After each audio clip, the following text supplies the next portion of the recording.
Welcome to the Real Board Loft. I'm Trip Foreman, and this is the Rusty Smoothie. And we're going to do this review smooth style, because the smoothie deserves it. What is the smoothie? The smoothie is two of Rusty's most popular boards smoothly blended into one. The Rusty Piranha and Underground DNA from the Rusty Slayer. When you look at this board, the very first thing you see is Rusty Slayer. You're looking at the outline. You see the width forward. You see the wide point forward, but then you also see that nice smooth. You're going to see a lot. You're going to hear a lot of that word smooth in this review. Round and pintail in the back. That's where the DNA comes from in the Rusty Smoothie, is from the Slayer, that outline, that smooth Slayer outline. But then the Piranha comes into play with the flatter rocker. You can see this flat entry rocker in the nose. Also a little bit wider width. The Smoothie is about 1/2 inch, 3/4 of an inch wider, size per size, than the Slayer. And then also with the foiled rails. If you remember the Piranha had a wider width, but it also had a relatively thin thickness and very, very tapered rails. So if you look at this board, there's a lot of foam taken out of the board. It's actually relatively thick on the stringer line, but then from here to the rail, and we'll show you a photo of that, it really pulls the volume out of the board towards the rail. And so the combination of those two boards, the Piranha and the Slayer, make the Smoothie and make a board that's great for all-around surf. So whether you're going to be riding it like thigh-high, waist-high, up to overhead surf, it's going to have a lot of good characteristics. It's going to make it good in those different waves. We got to surf this board over the course of 2 to 3 weeks. We had Hurricane Joaquin pass offshore, so definitely got our dose of bigger surf, but then also on the taper down off of that, and then a few smaller northeast wind swells. Got to surf it down into the really soft kind of waist to thigh-high range as well, and get a good understanding of what the board could do in that type of surf as well. So talking about the performance, what we really liked about this board, one is it's a paddle beast. It just paddles really, really well with that wider forward section and flatter entry rocker. This thing, and then also just with the smooth outline, it glides through the water really easily. So when you're paddling, either to catch a wave or if you're just paddling on the outside trying to track down sets, this thing goes through the water really easily and really quickly. It also gets what you notice is that your wave count in any size waves is going to be higher than on what you would get on your normal board, just because it gets going easily, it gets up to top speed quickly, and it can track down a lot more waves than on your normal board. When you're surfing the board, that flat entry rocker also gets you into the wave and going faster. So right on takeoff, you've got a lot of good speed down the line, and it does have a little bit more tail kick, so it's flatter in the front, and then it's just a gradual accelerated tail rocker. So when you do need it to turn, you just get on the back foot and the board will turn.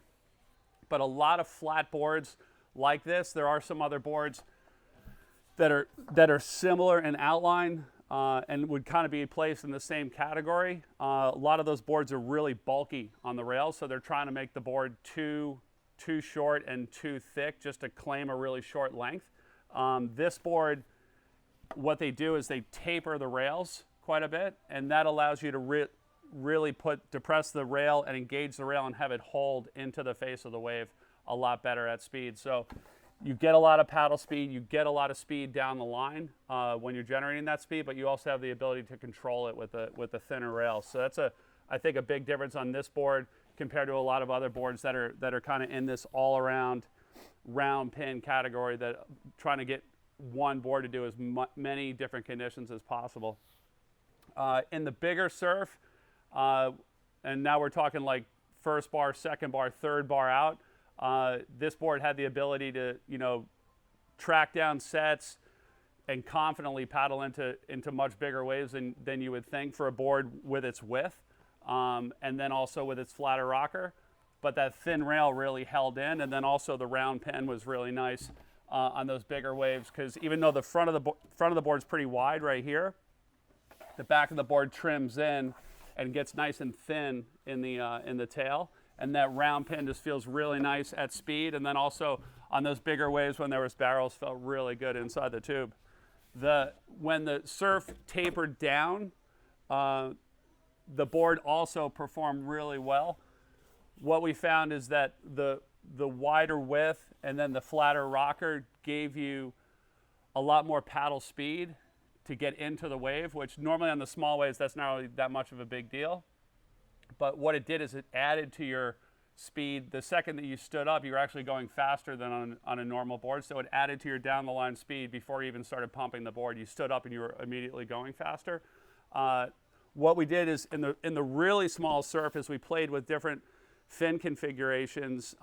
We used the thruster, which we really liked in the bigger surf. We also used a quad, and then we played around also with a 2+1, a twin plus a trailer, and the twin plus the trailer really loosened the board up. And rather than having to ride the board forward of the pad in the really mushy stuff, we were actually able to get all the way back to the ramp and really push on it hard with that twin plus the trailer in the small surf. So it worked, you know, and this is like kind of waist high to like thigh high, but breaking out to sea, kind of just real mushy, but also slow breaking down the line.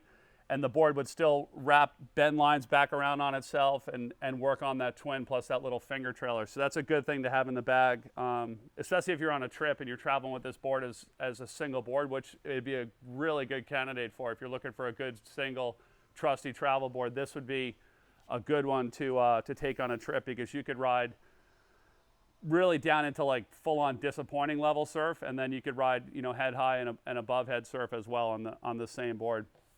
Looking at the performance of the board all around, it's just a really good, confident board.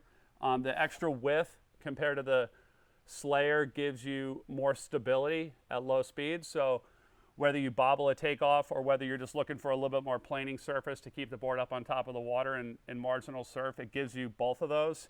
The deck is relatively flat, I'd say from about here, where my fingers are, from here to here. It's relatively flat, so it's really confident on paddling, but from here out, it really tapers off to give that nice thin rail and engage into the water. And then the ability to have the width, the thickness, and the paddle up here, but then have it trimmed down here gives the board a lot of range. So when you need to glide, you could basically lean forward onto your front foot, and it's going to glide off all this area and off of this flat rocker. And then when you want to turn, you just bring into the back of the board. So throughout that whole range of surf, you know, the worst day, again, somewhere in the thigh to waist high range, but paddling against current and choppy and just kind of like a nasty day, like 2-3 people out, not really all that good a surf. And then, you know, the best day being a crowded, well overhead, for here, what we would call like a perfect day, offshore wind. And it really handled the range incredibly well. It was an impressive board to surf. You take lineage from those two boards, from the Piranha and from the Slayer, like you're expecting to have a winner, and this board is definitely up there. I think it's going to be one of Rusty's best sellers this coming season for a lot of different reasons. It's just a really confident, easy to surf well board, and no matter what conditions you throw at it, it works really well. There's a few different ways you could size this board. This board, you could size it, you know, if you're looking at it and you want to size it generously, meaning like over volume it, there's all positives and I'd probably only say one negative. If you're oversizing it, you're going to get extra paddling, extra wave count, extra glide. The board's just going to be easier and easier and easier to surf. With the flatter rocker, if you're trying to stick it into,